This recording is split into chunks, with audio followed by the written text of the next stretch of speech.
Gentlemen, I only wish that Conor, you weren't in Dublin, and Max, you weren't in Hawaii. I wish you guys were both here right now so we could do this live. I think it would be much more interesting and easier to hear you. No disrespect, Max. You're not going to lay a glove on me. And even if you do lay a glove on me, I'm going to laugh in your face. It's another world here against me, and it's another world at this weight. I'm going to come out of this bout unscathed and in all glory. We talk about ancestors. We talk about warriors, bro. I'm a Hawaiian warrior, brother. I'm going to touch your face over and over again, brother. I already know this, brother. So, Max, your prediction. Max, brother. Welcome to the Mystic Max era. Mystic Max is here. Return of the Max, July 11th. Just when people thought that the rivalry between both boxers was dying down, it blew up once more. Conor McGregor and Max Holloway are lobbing harsh words at each other like they're already face-to-face in the Octagon. From threats and bold claims to a hefty amount of bad blood, both fighters are doing their best to outdo one another through taunts. So what triggered this renewed bout of trash-talking between the two, and just who managed to say the toughest words? Match peak McGregor fever? Probably not. I don't think that's going to happen. Will it be still really big, and then especially like still much bigger than the rest of the UFC pack? And you got to notice, like, dude, the UFC's been doing some, there's been some decline this year, but over the last couple of years, they've been doing huge gate numbers. I mean, we all know that, and I think Conor will definitely continue and then exceed that trend. I think the other part for me, though, I'm sorry, as a fighter, we'll talk more about the odds in a second. I'll tee that up here in a few minutes, but the guy hasn't fought since 2021. He hasn't got a win in almost, not quite, but almost 7 years. Okay. And remember, Chuck, the last time we saw him, people just forget about this. The last time we saw him, he broke his shin in half. Yeah. Right. That is a catastrophic injury. And Chris Weidman was never the same after it.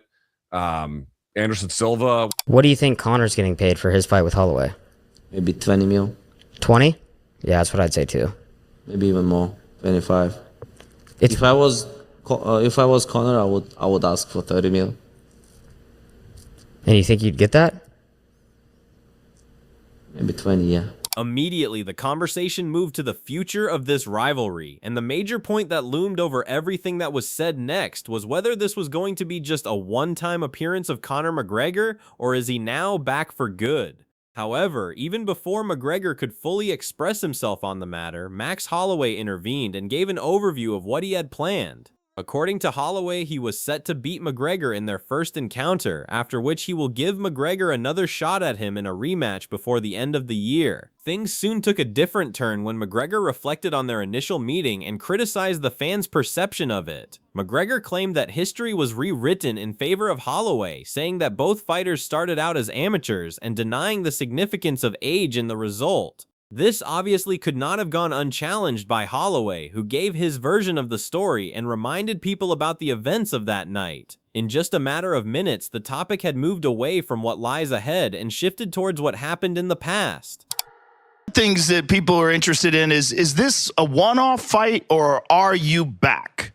The best boxer! You said the best boxer!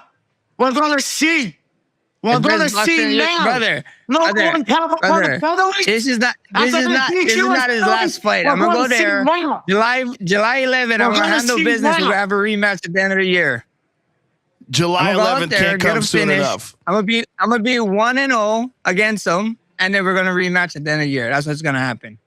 With the situation getting progressively heated, the confidence transformed into defiance. McGregor was certain that Holloway wouldn't be able to pose any significant threat, declaring that even if the latter had been successful in his efforts, it wouldn't have made any difference when it came to the end result. McGregor claimed to function at an entirely separate level and swore to emerge victorious while preserving the title intact. Holloway wasn't intimidated by McGregor's arrogance and took up the challenge without hesitation, declaring his intent of making McGregor feel his presence right from the outset. That's the prediction. Do you know, Joe? Do you know, Joe, I've sat by and listened to people claim this man to be the #1 pound-for-pound featherweight of all time when I sunned him at that weight? Do you know that I've listened to people throughout the years say they were only kids back then? Well, oh, sorry, Holloway was only a kid back then, and I was not.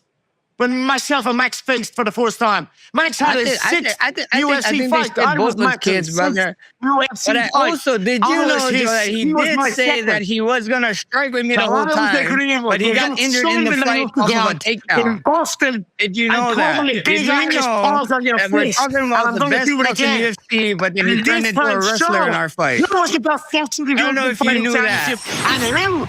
It's the Connor, you remember you shot Connor. You got hurt on the ground, brother.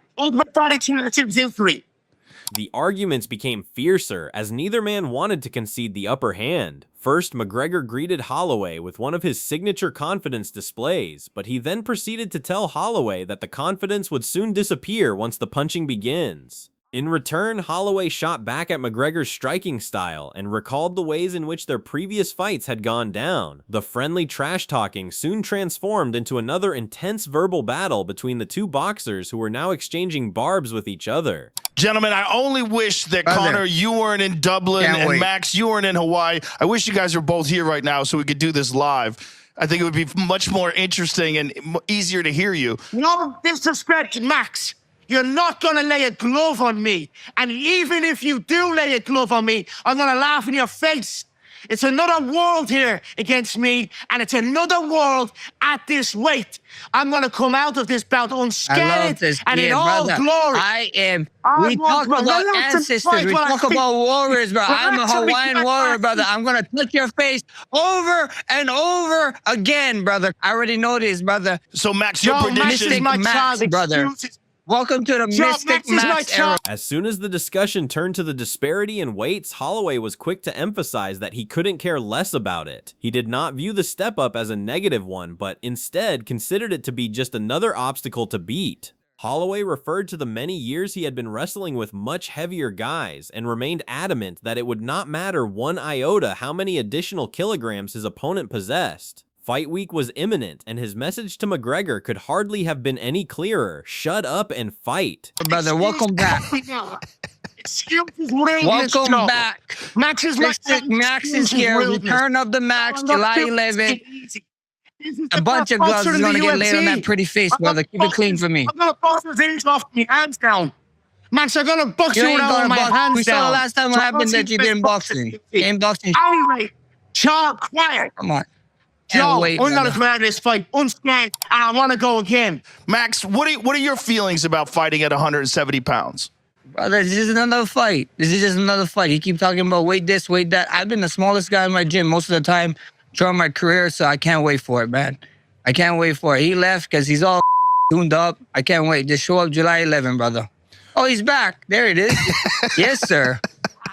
But even that wasn't enough. Holloway made it clear just how he sees the bout progressing by laying it all out in black and white. Instead of going into the fight preparing for a long night, Holloway said that he plans to bring an end to the evening in style. Fans got a guarantee from him that the night will include an explosive fight, as he wants nothing less than to make a statement on his way to victory. I think fans are in for a treat with this fight. Two strikers, fun fight, you know, I mean, two mixed martial artists, you know. It's gonna be great at a weight where me and him is gonna both come in healthy. It's gonna be a fun fight, man. I think so. I'm going out there. I'm not looking for a long time in there. I'm looking for a big finish. International Fight Week. It's gonna be a huge crowd, huge fight, and I want to leave it with a bang. Behind Holloway's growing confidence is a carefully planned training camp that's now entering a crucial phase. According to his coach, the team has spent weeks building strength and power before gradually shifting the focus towards speed and explosiveness. With only a short time remaining before fight night, the physical foundation has already been laid, and the final stretch of camp will be dedicated to sharpening Holloway's timing, movement, and overall pace. If everything goes according to plan, he'll arrive at the cage faster, stronger, and fully prepared for the challenge ahead. You finish your yeah, go do that now. Go also. Here, I got it. Go.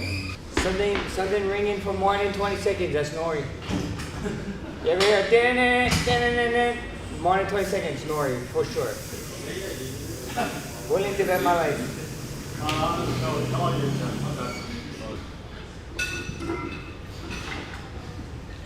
So normally at the beginning of camp, we'll still be doing some lifting, some strength training, some heavy strength training. And then as we get closer, we emphasize more speed work. So we're kind of in that transition phase right now. We got a couple more weeks and then we'll be full speed mode. One more go at it. 5 seconds. There you go. 5 seconds. Push that butt up. Yeah, there you go. While McGregor and Holloway continue trading bold predictions, Arman Tsarukyan weighed in with a business-minded perspective. The lightweight contender suggested that if he were in McGregor's position, he'd demand a staggering $30 million payday to take the fight. In Tsarukyan's view, a blockbuster showdown of this magnitude deserves blockbuster money, reflecting McGregor's star power and the massive attention a clash with Holloway would generate. His comments only add to the growing buzz surrounding one of the most talked about potential fights in MMA. What do you think Conor's getting paid for his fight with Holloway? Maybe 20 mil. 20? Yeah, that's what I'd say too. Maybe even more. 25. If I was Conor, I would ask for 30 mil. And you think you'd get that? Maybe 20, yeah. For a long time, fans believed Michael Chandler would be the one standing across from Conor McGregor when the Irish superstar finally returned. Instead, that opportunity has seemingly gone to Max Holloway, but Chandler isn't bitter about it. While admitting he was the one pushed aside, the former Bellator champion made it clear there are no hard feelings, praising Holloway as one of the sport's most respected and beloved fighters. In Chandler's eyes, if anyone was going to take his place, there's no better choice than Blessed. If it is to be himself and Max Holloway International Fight Week, who have you got between the two of them? It's a great fight. Obviously, they've got some history. I think, was that Max's first fight in the UFC maybe, or Conor's? Connor's, one of them, you know. They were so young. They're very young, you know. So it's a great matchup. It's an interesting matchup. You know, when you think about, well, hey, this stinks. I got pushed out and somebody else came in. At least it's Max. If you don't love Max, you're not an MMA fan, right? Now, Conor's been out of the Octagon for 5 years, so there's a massive question mark there. I believe he's motivated. I believe we're going to see a great version of Conor McGregor. But Max is really hard to beat. Max is hellacious on the feet. He's a great, well-rounded mixed martial artist, and it's a tough test for Conor to come back with 5 years off. But it'll be a massive fight, and if it's International Fight Week, I'll be there cage side to watch it. Whereas TJ Loves Fights argued that Holloway's recent loss to Charles Oliveira doesn't change the fact that he remains one of the most dangerous lightweights in the sport, capable of pushing almost anyone in the division to the limit. However, he stressed that a rematch with McGregor in 2026 would bear little resemblance to their first clash over a decade ago. Both fighters are older, more experienced, and expected to compete at welterweight. McGregor has already fought successfully at 170 pounds and now carries a much bigger frame, while Holloway's move up in weight is viewed as a manageable adjustment rather than a major concern. Even with the recent loss to Charles, I still think Max is a top contender at 155 that gives most of the guys in the top contention a run for their money. So yeah, even though Conor did outclass Max in their first outing, that was 13 years ago. And a lot has changed. It's 2026, it's a new time, and interestingly enough, a new weight class. This fight is at welterweight, which I thought was really interesting. Conor has fought at welterweight before with his fights against Nate Diaz and his one-off fight against Cowboy Cerrone, and he's looking really big recently in the last 5 years, so yeah, there's no way he was probably going to make 155, especially at this age. But this will be Max Holloway's first time at 170, who of course has been a long-time featherweight and just recently became a legitimate lightweight. And even though this is going to be new territory for Max, I also don't think it's going to be too much of a problem. Max Holloway has always had a large frame for featherweight and even a large frame for lightweight now as well. Look at this face-off against Dustin in their third bout. Even Dustin said he also suggested that welterweight has never brought out the best in McGregor, arguing that the Irish star has often appeared slower, less precise, and more susceptible to slowing down as fights wear on. As evidence, he referenced McGregor's first bout with Nate Diaz, where he came out aggressively but gradually lost steam, allowing Diaz to take control. With McGregor now older and carrying more muscle, he believes those same endurance concerns could become even more noticeable.